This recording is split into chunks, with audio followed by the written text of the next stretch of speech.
ಓಂ ಶ್ರೀ ಗುರುಭ್ಯೋ ನಮಃ. ಫ್ರೆಂಡ್ಸ್, ಎಲ್ಲರಿಗೂ ನಮಸ್ಕಾರ. ಪ್ರೀತಿಯ ಮಿಥುನ ರಾಶಿಯ ಆತ್ಮೀಯ ಬಂಧುಗಳೇ, ನಿಮ್ಮ ಜೀವನದಲ್ಲಿ ಹೊಸ ಆಶಯಗಳು, ಹೊಸ ಅವಕಾಶಗಳು ಮತ್ತು ಹೊಸ ಬದಲಾವಣೆಗಳು ಆರಂಭವಾಗುವ ಸಮಯ ಇದೀಗ ಸಮೀಪಿಸ್ತಾ ಇದೆ. ಕಳೆದ ಕೆಲವು ಸಮಯದಿಂದ ನೀವು ಅನುಭವಿಸುತ್ತಿರುವ ಗೊಂದಲಗಳು, ಆರ್ಥಿಕ ಒತ್ತಡಗಳು, ಮಾನಸಿಕ ಚಿಂತೆಗಳು ಮತ್ತು ಸಂಬಂಧಗಳಲ್ಲಿನ ಏರಿಳಿತಗಳು ಈಗ ನಿಧಾನವಾಗಿ ಕಡಿಮೆಯಾಗುವ ಸೂಚನೆಗಳು ಕಾಣಿಸ್ತಾ ಇವೆ. ನಿಮ್ಮ ರಾಶಿಯ ಅಧಿಪತಿಯಾದ ಬುಧನ ಕೃಪೆಯಿಂದ ಬುದ್ಧಿವಂತಿಕೆ, ಸಂವಹನ ಕೌಶಲ್ಯ ಮತ್ತು ನಿರ್ಧಾರ ತೆಗೆದುಕೊಳ್ಳುವ ಸಾಮರ್ಥ್ಯ ಹೆಚ್ಚಾಗುತ್ತೆ. ಈ ಸಮಯದಲ್ಲಿ ನೀವು ತೆಗೆದುಕೊಳ್ಳುವ ಸರಿಯಾದ ನಿರ್ಧಾರಗಳು ನಿಮ್ಮ ಭವಿಷ್ಯವನ್ನು ಸಂಪೂರ್ಣವಾಗಿ ಬದಲಾಯಿಸಬಹುದು.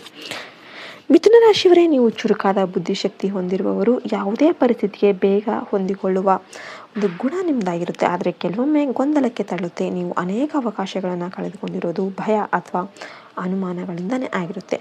ಆದರೆ ಈಗ ನಿಮ್ಮ ಆತ್ಮವಿಶ್ವಾಸವನ್ನು ಹೆಚ್ಚಿಸಿಕೊಳ್ಳುವ ಸಮಯ ಬಂದಿದೆ. ನಿಮ್ಮ ಮುಂದೆ ತೆರೆಯುವ ಅವಕಾಶಗಳನ್ನು ಗುರುತಿಸಿ ಧೈರ್ಯವಾಗಿ ಮುಂದೆ ಸಾಗಬೇಕು. ಈ ವಾರ ಅಥವಾ ಮುಂದಿನ ಕೆಲವು ದಿನಗಳಲ್ಲಿ ನಿಮ್ಮ ಜೀವನದಲ್ಲಿ ಶುಭ ಸುದ್ದಿಗಳನ್ನೋದು ಕೇಳಿಸಬಹುದು. ಉದ್ಯೋಗದಲ್ಲಿರುವವರಿಗೆ ಹೊಸ ಜವಾಬ್ದಾರಿಗಳು ಅಥವಾ ಉತ್ತಮ ಅವಕಾಶಗಳು ದೊರೆಯುವ ಸಾಧ್ಯತೆ ಇದೆ. ಉದ್ಯೋಗ ಹುಡುಕ್ತಾ ಇರೋರಿಗೆ ಸಂದರ್ಶನದಲ್ಲಿ ಯಶಸ್ಸು ಸಿಗ್ಬೋದು. ವ್ಯಾಪಾರಿಗಳಿಗೆ ಹೊಸ ಸಂಪರ್ಕಗಳು ಮತ್ತು ಹೊಸ ಒಪ್ಪಂದಗಳು ಲಾಭವನ್ನು ತಂದುಕೊಳ್ಬಹುದು. ಬಹಳ ದಿನಗಳಿಂದ ನಿಂತಿದ್ದ ಕೆಲಸಗಳು ಈಗ ಪೂರ್ಣಗೊಳ್ಳುವ ಯೋಗ ಬಂದಿದೆ. ಹಣಕಾಸಿನ ವಿಚಾರದಲ್ಲಿ ಉತ್ತಮ ಬೆಳವಣಿಗೆಗಳು ಕಾಣಿಸಬಹುದು. ಹಳೆಯ ಸಾಲಗಳನ್ನು ತೀರಿಸುವ ಅವಕಾಶ ದೊರೆಯಬಹುದು. ನಿಂತಿದ್ದ ಹಣ ಮರಳಿ ಬರುವ ಸಾಧ್ಯತೆ ಇದೆ. ಆದರೆ ಹಣ ಬಂದ ತಕ್ಷಣ ಖರ್ಚು ಮಾಡುವ ಅಭ್ಯಾಸವನ್ನು ನಿಯಂತ್ರಿಸಬೇಕು. ಅನಗತ್ಯ ವಸ್ತುಗಳ ಖರೀದಿಯನ್ನು ಕಡಿಮೆ ಮಾಡಿ ಉಳಿತಾಯ ಮತ್ತು ಹೂಡಿಕೆಯ ಬಗ್ಗೆ ಯೋಚನೆ ಮಾಡೋದು ಒಳ್ಳೆಯದು. ಕುಟುಂಬದ ವಿಷಯದಲ್ಲಿ ಸ್ವಲ್ಪ ಜಾಗ್ರತೆ ಅಗತ್ಯವಾಗಿರುತ್ತೆ. ಕೆಲವೊಮ್ಮೆ ನಿಮ್ಮ ಮಾತುಗಳನ್ನು ಇತರರು ತಪ್ಪಾಗಿ ಅರ್ಥ ಮಾಡಿಕೊಳ್ಬಹುದು. ಆದ್ದರಿಂದ ಮಾತನಾಡಬೇಕಾದಾಗ ಎಚ್ಚರಿಕೆ ವಹಿಸಿ. ಕುಟುಂಬ ಸದಸ್ಯರೊಂದಿಗೆ ತಾಳ್ಮೆಯಿಂದ ವರ್ತನೆ ಮಾಡಿ. ಜೀವನ ಸಂಗಾತಿಯೊಂದಿಗೆ ಭಿನ್ನಾಭಿಪ್ರಾಯಗಳು ಉಂಟಾದರೆ ಕೋಪದಿಂದ ಪ್ರತಿಕ್ರಿಯಿಸದೆ ಆದಷ್ಟು ಶಾಂತವಾಗಿ ಮಾತುಕತೆಯನ್ನು ನಡೆಸಿ. ಪ್ರೀತಿ ಮತ್ತು ಸಹನೆಯಿಂದ ದೊಡ್ಡ ಸಮಸ್ಯೆಗಳನ್ನು ಕೂಡ ಪರಿಹರಿಸಬಹುದು.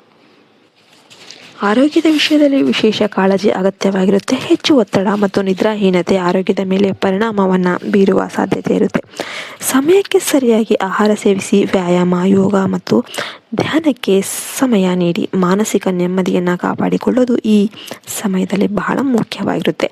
ಮಿಥುನ ರಾಶಿಯವರೇ, ನಿಮ್ಮ ಸುತ್ತಲಿರುವ ಕೆಲವರು ನಿಮ್ಮ ಯಶಸ್ಸನ್ನು ನೋಡಿ ಅಸೂಯೆ ಪಡುವ ಸಾಧ್ಯತೆ ಇದೆ.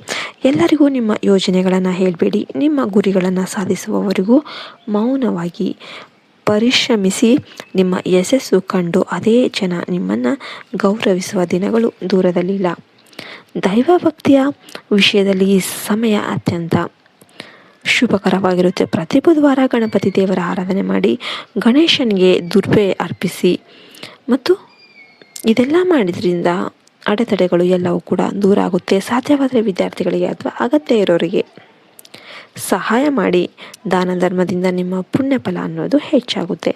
ಇನ್ನು ವೃತ್ತಿ ಮತ್ತು ವ್ಯವಹಾರದ ಕ್ಷೇತ್ರದಲ್ಲಿ ಇದು ಬೆಳವಣಿಗೆಯ ಸಮಯವಾಗಿರುತ್ತೆ. ನಿಮ್ಮ ಪ್ರತಿಭೆಯನ್ನು ತೋರಿಸೋದಕ್ಕೆ ಉತ್ತಮ ಅವಕಾಶಗಳನ್ನೋದು ಸಿಗುತ್ತೆ. ಹೊಸ ಕೌಶಲ್ಯಗಳನ್ನು ಕಲಿಯಿರಿ. ನಿಮ್ಮ ಕನಸುಗಳನ್ನು ಮುಂದೂಡಬೇಡಿ. ನೀವು ಇಡುವ ಪ್ರತಿಯೊಂದು ಪರಿಶ್ರಮದ ಹೆಜ್ಜೆ ಕೂಡ ನಿಮ್ಮನ್ನು ಯಶಸ್ಸಿನತ್ತ ಕರೆದೊಯ್ಯುತ್ತೆ.